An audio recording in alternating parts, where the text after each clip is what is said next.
Rp45.000 per bulan. Jalan kaki, ini motor seperti aku naik ketiban rezeki. Wahyu.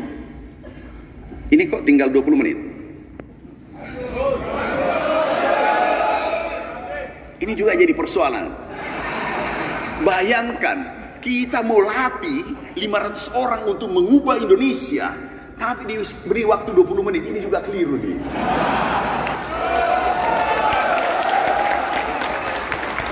Tahu PPL? Itulah terendah. 15 tahun kemudian ditakdir menjadi nomor 1 sektor pertanian. Kami bukan siapa-siapa. Kami bukan siapa-siapa. Waktu kami miskin nih, masih ada fotonya, kami kumpulkan, kolek itu foto. Miskin. Ini berjamur nih. Ini berjamur. Ada namanya kutu busuk. Kutu busuknya yang menyerah. Bukan aku menyerah selama 4 tahun. Ini. Kalau kami ke Jakarta, tidur di Masjid Istiqlal. Bukan karena kami ulama, bukan karena kami orang yang betul-betul alim, tapi tidak ada tempat nginap, uang pas-pasan tidak cukup.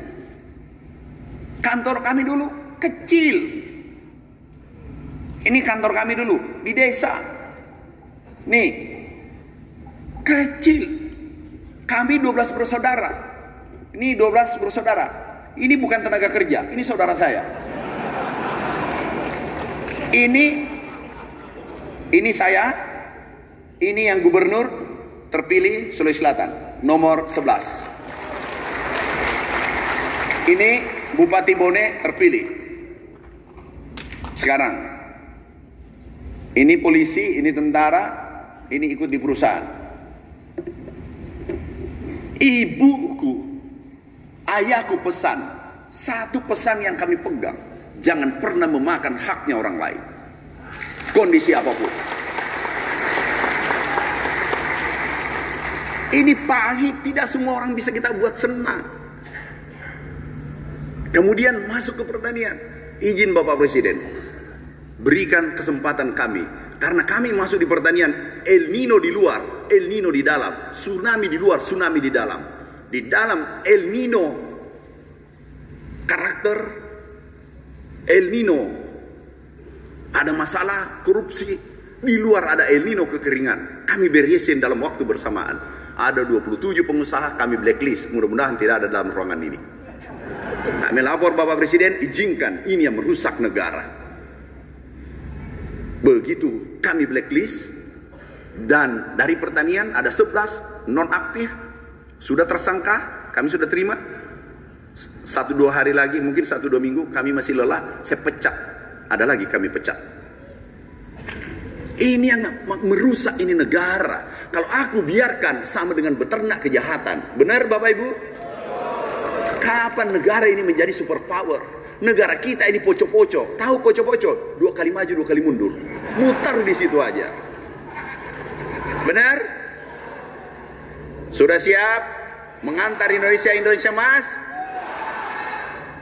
Pak, kalau Bapak bergerak, anak-anakku bergerak dalam ruangan ini, kurangi tidur, kurangi WA tidak penting, chat-chat, selfie tidak penting, makan dipoto, status nggak penting. Kami 5 tahun menteri tidak pernah lihat status saya, cek HP saya, karena tidak ada waktu untuk selfie, foto, macam-macam, segala macam. Habis energi yang tidak penting. Kalau mau merubah dirimu, change your mindset, you can change the world. Kamu buat gagasan besar. Mau sukses? Mimpi besar, take action, persisten, dia menjadi karakter, kamu sukses. Gagasan gampang, visi misi gampang, mengeksekusi visi misi menjadi kenyataan, itu yang paling berat. Kemudian yang paling berat lagi adalah persisten dalam penderitaan, bertahan dalam penderitaan.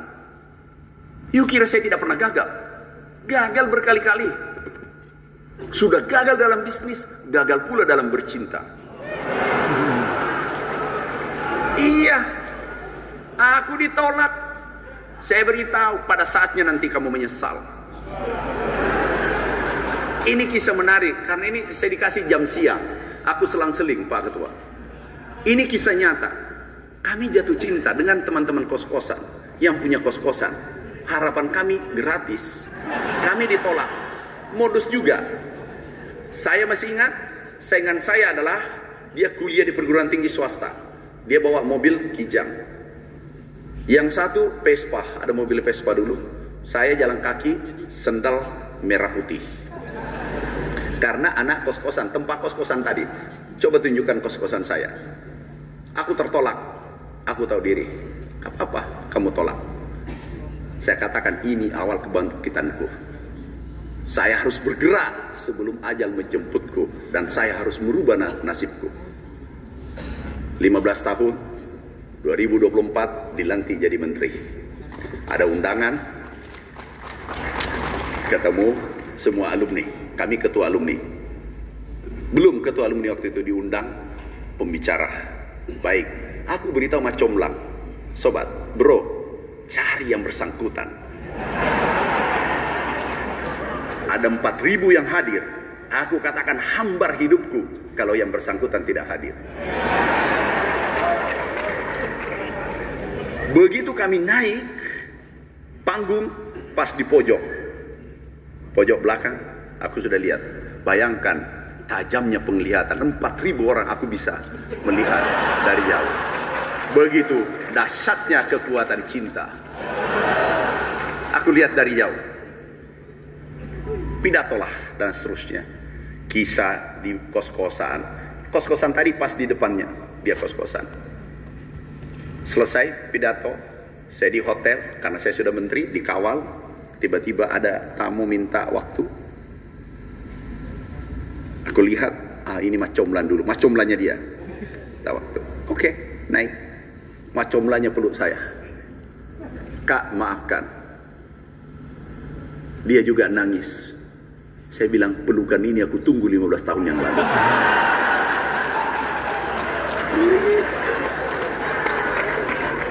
Itu belum terhenti. Dia punya masalah. Tiba-tiba saya dengar ada masalah. Kami selesaikan. Kami berikan box. Dia mau ke Australia, kami titip pada seseorang, tolong kirim ke bersangkutan bersama ibunya ke Australia. Saya tulis ini kue. Begitu tiba di Bali, buka dolar, bisa melunasi utangnya dan bisa menjadi tabungan. Kenapa kami lakukan seperti itu? Apa hikmah di balik itu? Kalau ada menyakiti kamu, itulah gurumu yang terbaik. Karena membuat Anda kuat. Kalau ada yang menghinamu, itulah guru yang terbaik. Berilah yang terbaik manakala kamu sudah sukses. Ibunya menangis. Dia menangis, kenapa nangis? Yang ibu usir, yang ibu hina, itulah yang memberi bantuan di saat kita sulit. 1 tahun kemudian, 6 bulan aku pulang ke rumahnya. Di tempat aku diusir berdiri, belum berubah. Langsung keluar ibunya peluk saya, nangis. Maafkan ibu, nak, maafkan. Enggak, aku sudah maafkan. Saya katakan, kalau bukan karena ibu menghinaku, saya tidak berdiri seperti sekarang ini. Saya tidak mau kecilkan hatinya yang bersangkutan. Aku yang bersangkutan, aku beritahu yang bersangkutan, saya besarkan. Kamu bagian dari hidupku, berkontribusi pada hidupku. Jadi saya harus wajib membantumu. Jujur ada juga terketuk karena kita manusia biasa.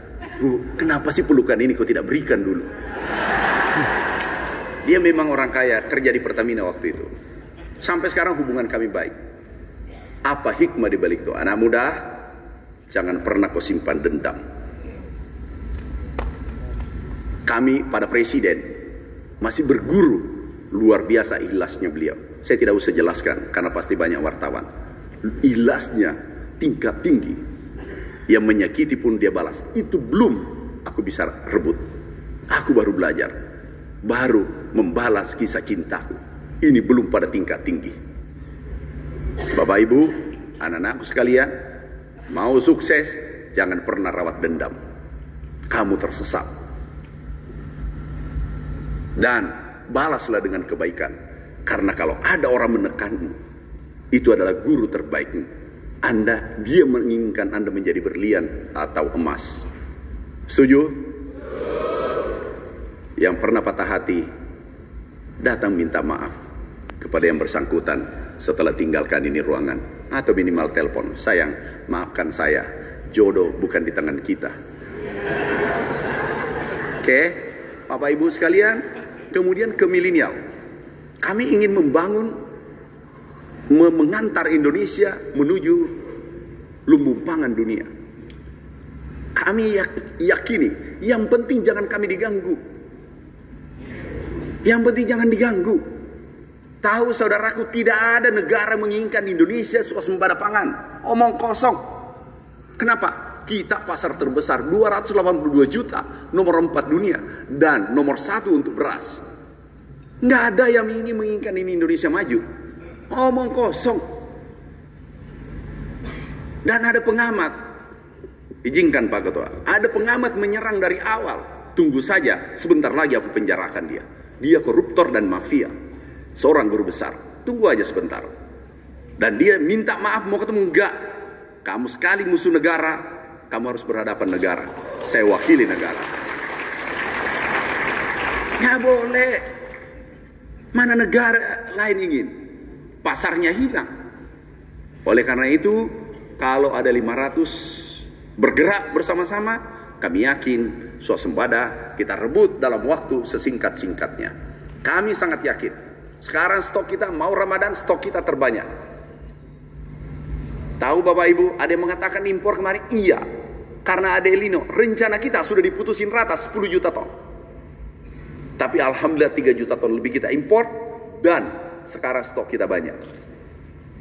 Nah, kemudian kita lihat apa yang kita lakukan setelah untuk solusi cepat selesai. Kami akan merancang Indonesia menuju lumbung pangan dunia. Kalau tidak diganggu 3 tahun berturut-turut, kami yakin kita akan bisa mensuplai dunia nanti ke depan. Kami tunjukkan pembangunan dari Merauke. Ini sudah dikerjakan. Merauke, coba lihat dari Wanam. Nih, Merauke ada yang mengatakan tidak bisa tumbuh padi. Bapak Presiden kunjungan pertama beliau langsung berangkat. Aku ditanya, Pak Mentan, katanya tidak bisa tumbuh. Iya Pak, kalau tidak ditanam.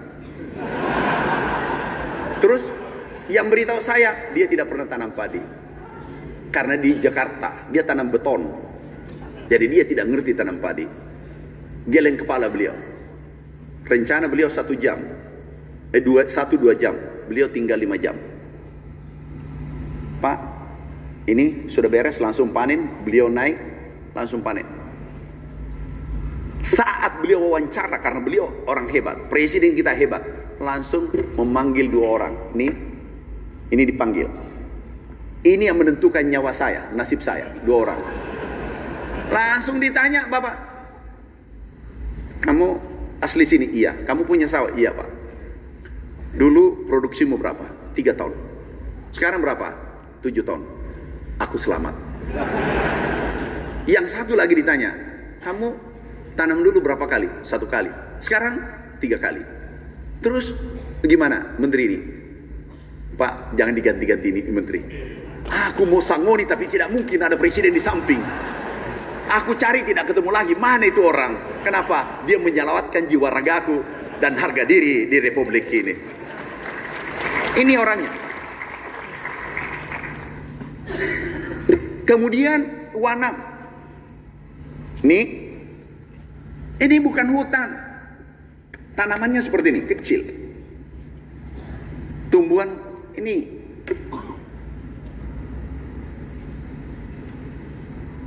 Ini 25 kilo sekarang. Nih, pribumi.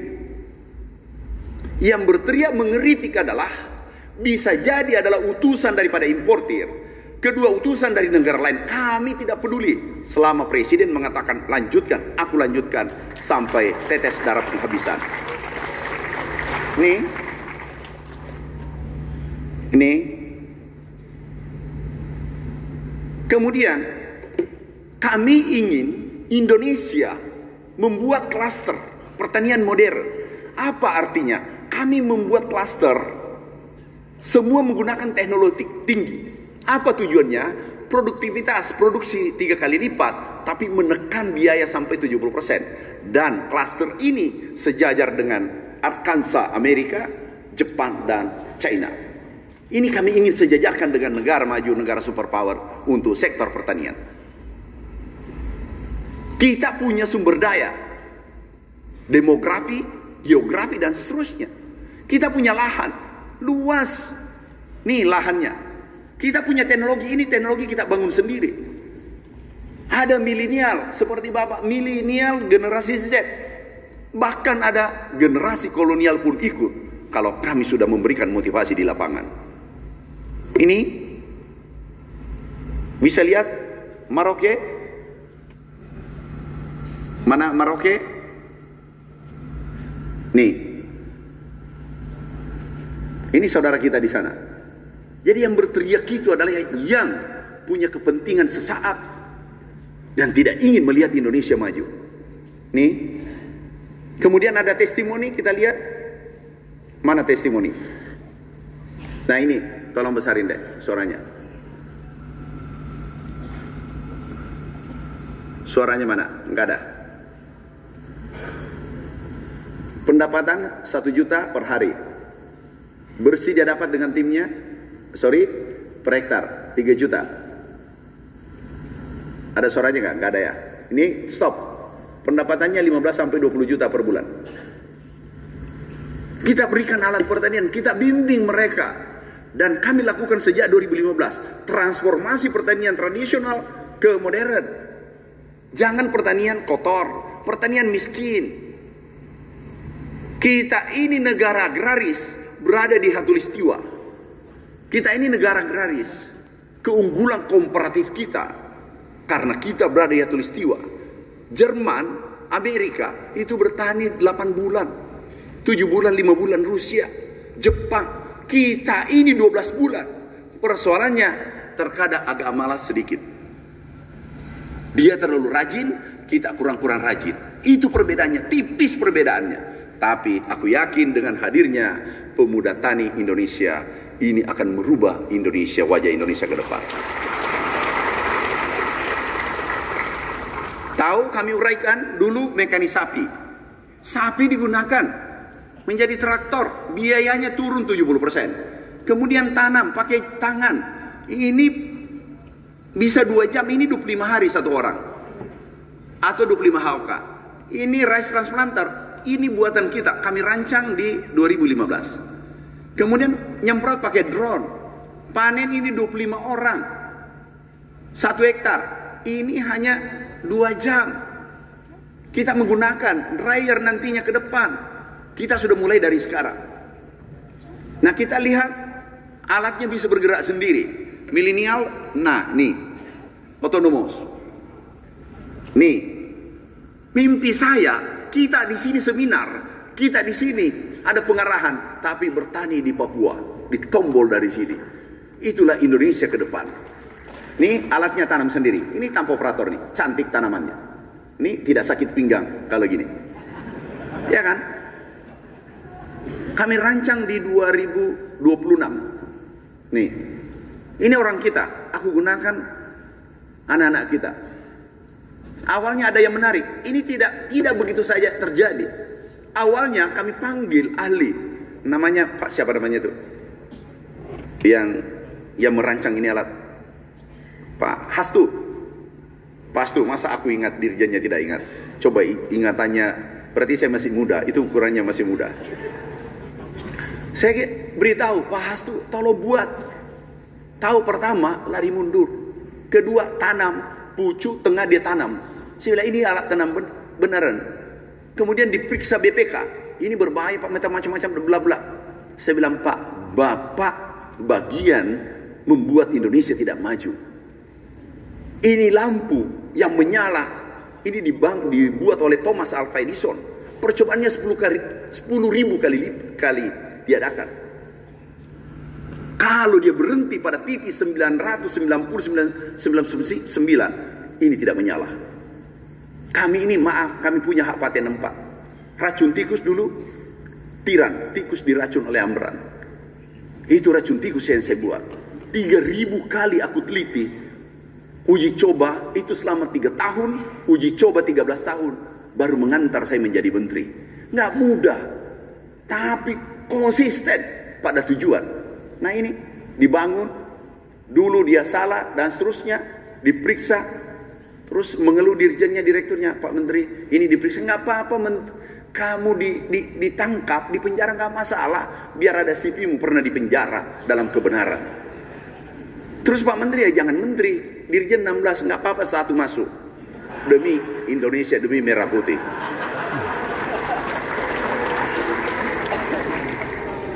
Pernah ada baca? Saya baru-baru baca sejarah, saya senang baca sejarah. Presiden kita senang banget baca sejarah juga perjuangan. Yang dari Maluku, ibu, yang dari Maluku, yang gadis cantik, pejuang, siapa namanya? Rif?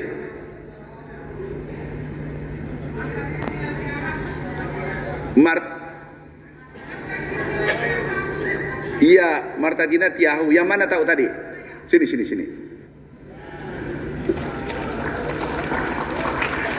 Satu kampung dari Ambon, sini. Petani. Udah, Pak Ibu Dirjen yang bertanggung jawab. Kasih hand traktor 1. Udah, gitu aja. Terima kasih, ya, Pak. Udah. Makasih. Ya. Ada foto? Mau foto saya? Ada. HP. Bisa. Sudah, gini. Oh, di sana, Pak. Sini. Teman dari sini. Terima kasih Pak Menteri. Pahlawannya tahu, yang lain aduh, pahlawan tidak tahu gimana mau menjadi super power. Ini. Sini. Sini kameranya. Terima kasih Pak Menteri. Ya.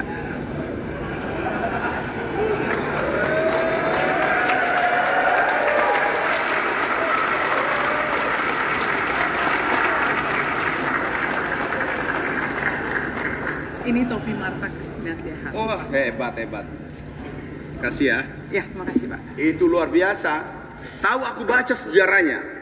Dia berjuang, dia anak raja, berjuang, diasingkan, dipenjara, dilepas, berjuang kembali. Ini fotonya, kemudian dia bawa di atas kapal laut, diberi makan tidak mau, dia pilih mati daripada negaranya diacak-acak oleh penjajah. Tahu, meninggal, dibuang mayatnya ke laut. Kita baru bahas efisiensi ribut, heran. Kalau Bapak tidak mau ikut makan gratis, nggak usah ikut. Jangan ganggu yang kelaparan, jangan ganggu anak kita yang stunting. Itu nggak benar. Mau lihat saya katakan pemerintahan Bapak Presiden Prabowo bercahaya. Cahayanya 1, pupuk ditambah 2 kali lipat. 2, irigasi dibangun 2 juta hektar. 3, harga tiket diturunkan pada saat tahun baru. Keempat, biaya listrik diturunkan. Kelima, diberi anak cucu kita makan gratis. Minta kerja nggak bisa sekaligus, anggaran terbatas.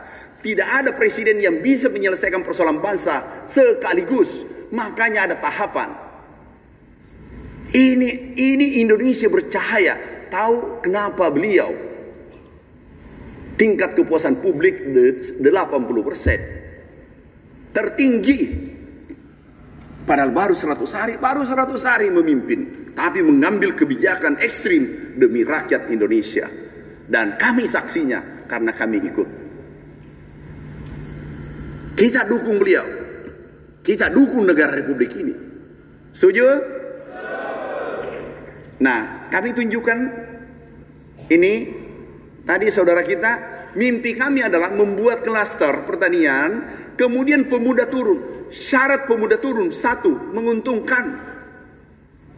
Dia dapat 20 juta, artinya apa? Di atas gaji menteri. Gaji menteri 19 juta. Kemudian yang kedua adalah menggunakan teknologi tinggi. Mereka turun. Sekarang sudah ada mendaftar berapa? 27.000. Ini dirjennya berdiri. Ini yang menangani pemuda petani Indonesia yang mau bekerja untuk Republik ini. Kami buat kelompok 15 orang satu kelompok, kemudian mengolah 200 hektar, dan itu hibah dari negara, nilainya 3 miliar satu kelompok. Hibah dari traktor, combine harvester, dan seterusnya. Nanti ke depan menggunakan teknologi tinggi. Kemudian kita lihat, coba Kalimantan Tengah. Izin Pak Ketua, ini menitnya sudah hilang, terima kasih. Ini Kalimantan Tengah. Lihat,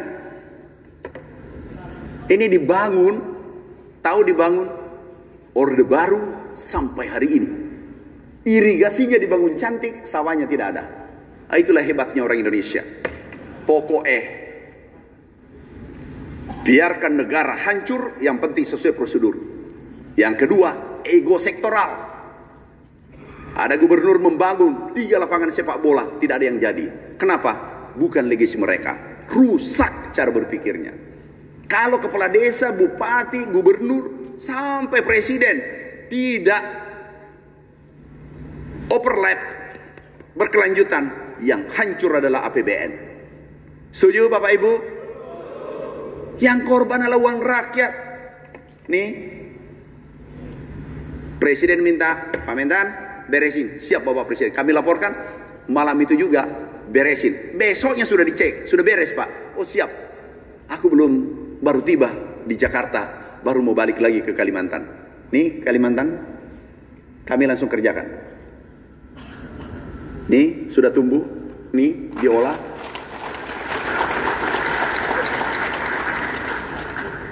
Ini sudah tumbuh. Nah stop, Bapak tanya, sudah tumbuh Pak Mentan? Sudah Pak. Kenapa? Dulu tidak tumbuh, tidak ditanam Pak. Itu masalahnya. Sederhana jawaban saya kalau ditanya presiden. Enggak, oh ini Pak ini. Kalau ada orang menerangkan terlalu panjang, itu awal dari kegagalan. Kenapa? Di otaknya mencari alasan untuk menutupi kelemahannya. Ini sudah dikerjakan, berlanjut sekarang. Luasnya 1,4 juta, tapi kita dapat 500.000 hektar. Ini 500, tadi 1 juta, kemudian Kalsel 500, Kateng total 3 juta. Kalau ini digarap dengan baik, percaya 50 tahun Indonesia tidak akan impor beras dan bahkan mengekspor.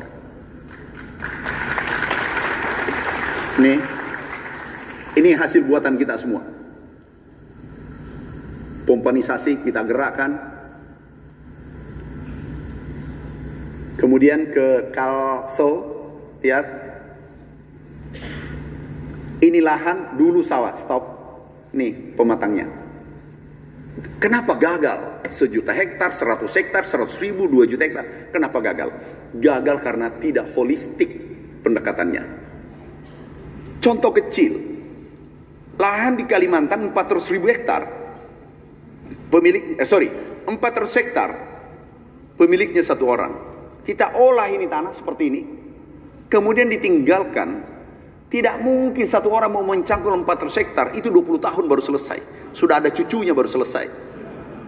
Benar Bapak Ibu? Ini holistik, mulai dari hulu sampai hilir, menggunakan teknologi tinggi. Dan gagal menjadi petani.